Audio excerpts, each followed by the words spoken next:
அப்ப இது ஏன் இப்படி செய்யறாங்க அப்படின்னு கேட்டீங்கன்னா, அவங்களுடைய பேசிக்கல அப்படி இருக்கிறது. என்ன இருக்குன்னு கேட்டா, ஒரு மனிதனை மார்க்கத்தில் சேர்க்கிறதுக்காக வேண்டி நடிக்கலாம். நல்லா கவனிக்கணும். கொள்கையை சொல்லி, கோட்பாடை சொல்லி, உள்ளதை சொல்லி மார்க்கத்தில் சேர்க்கலாம் சொல்வதுதான் நல்ல ஒரு நிலைப்பாடுங்க. ஆனா அவங்களுடைய நிலைப்பாட்டிலே வேத புத்தகத்திலே என்ன எழுதி வச்சிருக்கிறாங்கன்னு கேட்டா, ஒரு மனிதனை என்ன செய்யலாம், பொய் சொல்லலாம். பொய் சொல்லி நடக்காத ஒன்ன நடக்குதுன்னு சொல்லி தேவனுக்கு மகிமைக்கு வர்றதுக்காக வேண்டி சொன்னால் அவன் பொய்யன் கிடையாது, நடிச்சா பொய்யன் கிடையாது அப்படிங்கறத அந்த இறையியல் கல்லூரிகள்லயே அவர்களுக்கு போதிக்கப்பட்டதுனால எந்த கூச்சமும் இல்லாம, எந்த உறுத்தலும் இல்லாம இந்த பொய்யை அவர்களுக்கு சொல்ல முடிகிறது. இது எங்க இருக்குன்னு கேட்டுருவீங்க, ஆதாரம் கேட்டுருவீங்க இல்லையா? ஆதாரத்தையும் நான் சொல்றேன். இது நம்ம பைபிள்ல பவுல் இருக்காரு இல்லையா, அவர் அந்த நிருபங்கள் பிற்பகுதி இருக்கு இல்ல, புதிய ஏற்பாடு நிருபங்கள், அதுல பவுல் சொல்றாரு, தேவனே சத்தியர். என்ன நானா விட்டுக்கிட்டு பைபிள்ல இருக்குன்னு விட்டு போயிடக்கூடாது. எந்த மனிதனும் பொய்யர். பவுல் சொல்றாரு, நான் மனுஷர் பேசுகிற பிறமாய் பேசுகிறவன், மனுஷர் பேசுகிற பிரகாரமாய் பேசுகிறவன். நம்முடைய அநீதி, இதான் முக்கியமான பாயிண்ட், நம்முடைய அநீதி தேவனுடைய நீதியை விளங்க பண்ணினால், நம்ம ஒரு அநியாயம் பண்ணி தேவனுடைய நீதியை அது பிரபலமாக்குமே. ஆனால் என்னுடைய பொய்யினாலே தேவனுடைய சத்தியம் அவருக்கு மகிமை உண்டாக விளங்கினதுண்டானால் இனி நான் பாவி என்று தீர்க்கப்படுவானேன். நான் ஒரு பொய்யை சொல்லி அதனால தேவனுக்கு பெரிய கிரேட் ஏறுதுன்னு வைங்க, நான் எப்படி பொய்யன் ஆவேன்? எனக்காக வேண்டிய நான் பொய் சொன்னேன், தேவனுக்காக தானே பொய் சொன்னேன் அப்படின்னு சொல்லி யார் சொல்றா?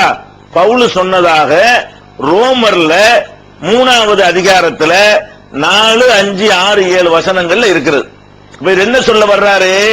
நீங்க மக்களை மதத்துல சேர்க்கறதுக்காக வேண்டி பொய் சொல்லுங்க, அது பொய் இல்ல, நீங்க இல்லாதெல்லாம் சொல்லலாம். சொந்தது யாரும் ஏமாத்துறதுக்கு தான் சொல்லக்கூடாது, உங்க சுயநலத்துக்காக வேண்டி மதத்துல சேர்க்கறதுக்காக வேண்டி இல்லாதெல்லாம் இருக்குதுங்கிற மாதிரி என்ன செய்யலாம், இது நல்லது கிடையாது. ஆனா அவர் சொல்றாரு அப்படி. அப்ப பவுல் தான் இந்த கிறிஸ்தவத்தினுடைய இந்த அடிப்படையெல்லாம் உண்டாக்குனவர். பிதாசுதன் பரிசுத்தாவி, சிலுவை மரணம், உயிர்ப்பித்தது, 3 நாள்ல உயிர்த்தல், இது எல்லாத்தையும் உண்டாக்குனவர் யாரு? பவுல் தான் உண்டாக்குனாரு.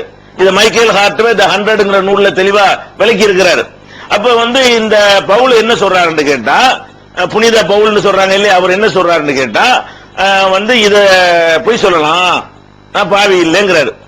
அது மாத்திரம் இல்லாம நடிக்கலாங்கிறார். அதாவது ஆளுக்கு தகுந்த மாதிரி நடிச்சுக்க, அந்தந்த மக்களுக்கு தகுந்தவாறு என்ன செய்யணும், ஒரு ஒடுக்கப்பட்ட மக்கள் இருக்கிறாங்களா, நானும் ஒடுக்கப்பட்ட ஆள் தான் போய் அங்க போய் நடிச்சுக்க.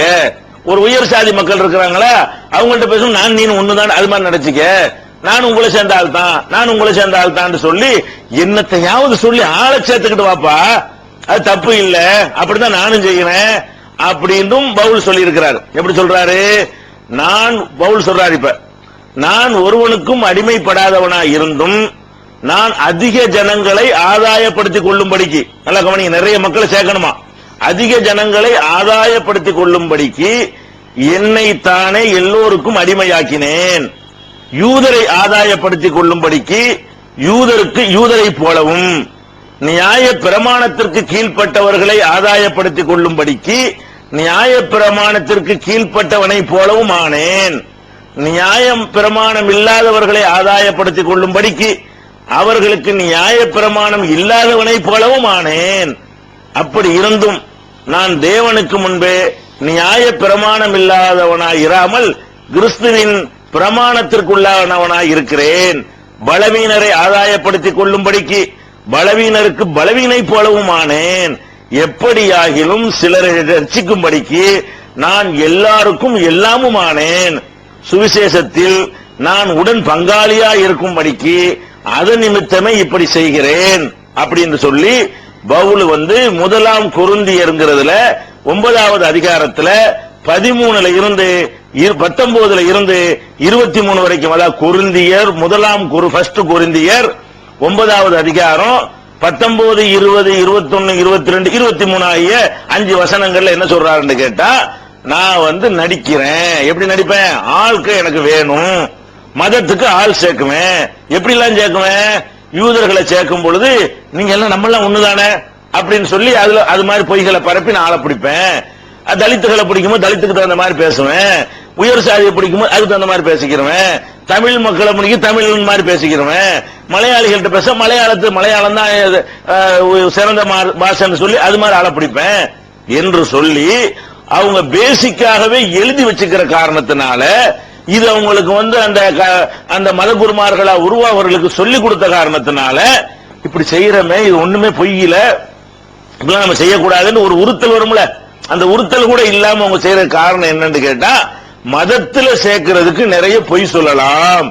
பேசிக் அடிப்படை எப்படி இருக்குதோ அப்படித்தானே ரிசல்ட் வரும். அஸ்திவாரத்துல தானே கட்டிடத்தை எழுப்ப முடியும். அப்ப அஸ்திவாரத்தை அவங்க அந்த மாதிரி போட்டிருக்கிற காரணத்தினால இதை செய்யறாங்க.